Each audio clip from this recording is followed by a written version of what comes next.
Kwa majina ninaitwa Neema Vegula, ni mkazi wa kijiji cha Mambegu. Mimi ni mkulima ambaye anayelima mahindi, alizeti, maharage, lakini pia ni muuza pembejeo. Duka langu naitwa Neema Agro.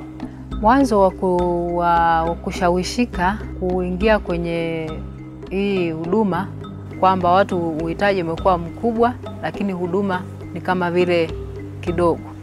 Wa kuanza ilikutana changamoto kubwa kwamba kwanza mtaji hamna, lakini pia wapi ambapo naweza nikapata mafunzo ya kuanzisha huduma. Elimu ya matumizi sahihi ya mbegu pia ilikuwa ni changamoto. Kwanza mashamba darasa ilikuwa hamna. Baada ya kufungua Neema Agro, mafunzo mengi ya shamba darasa yametufikia kwa wingi sana kwa kila aina ya mbegu. Changamoto nyingine ni kwamba upatikanaji wa pembejeo kiurahisi ilikuwa ni ngumu. Lakini baada sasa ya kufungua nimeona watu wakipata mzigo wa pembejeo kiurahisi kabisa. Wakulima ambao ninaowahudumia ni zaidi ya 500. Nilipoingia kwenye mradi, mambo mengi sana ambayo tumejengewa uwezo. Tumeunganishwa na makampuni mbalimbali. Tunaweza tukapewa mzigo na makampuni ya pembejeo, mfano mbolea. Tunaweza tukapewa mzigo na makampuni ya mbegu, lakini tunaweza tukapewa mzigo na makampuni ya viuatilifu.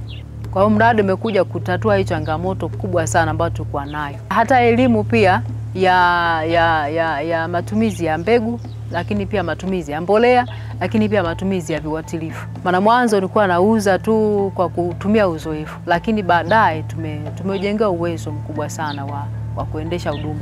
Tumejifunza mabadiliko ya tabia ya nchi. Kwenye huu mradi wa FTMA tukiwa kwenye mikutano, wametukutanisha na watu wa tofauti. Wao wa makampuni ya mbalimbali, hiyo mfano hizo pembejeo, lakini pia na mabenki.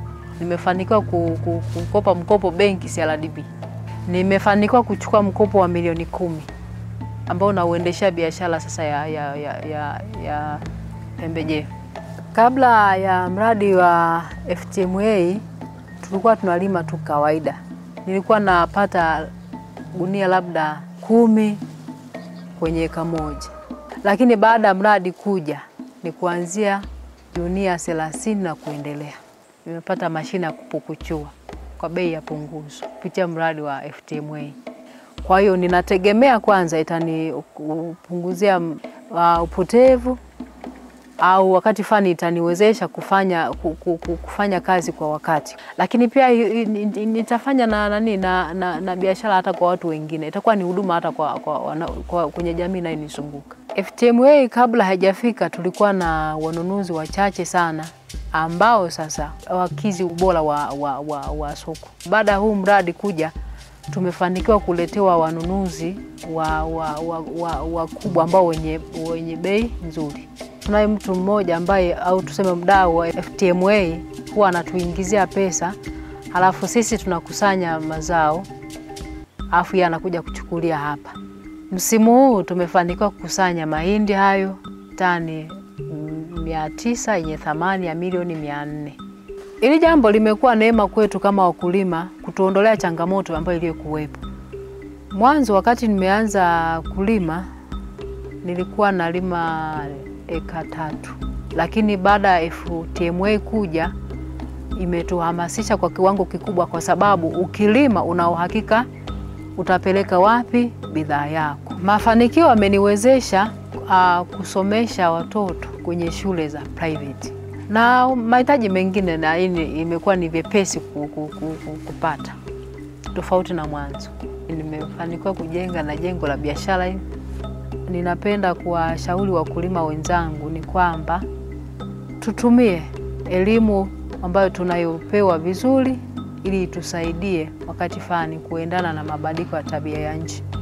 Matamanio ya kwangu, na tamani niwe na uwezo wa mashamba zaidi ya ninayolima, lakini baadaye sasa niwe na vyombo vya usafiri, na pia kunirahisisha na mimi labda kutoka sehemu moja kwenda sehemu nyingine. Niwashukuru sana mradi wa FTMA kwa kututoa kutoka hatua moja kwenda hatua nyingine, kwamba tumepata elimu mbalimbali lakini mahali ambapo tulikuwa hatuwezi kupafikia tumepafikia na tumejengewa uwezo mkubwa sana. Kwa hiyo tuna ujasiri wa kufanya chochote.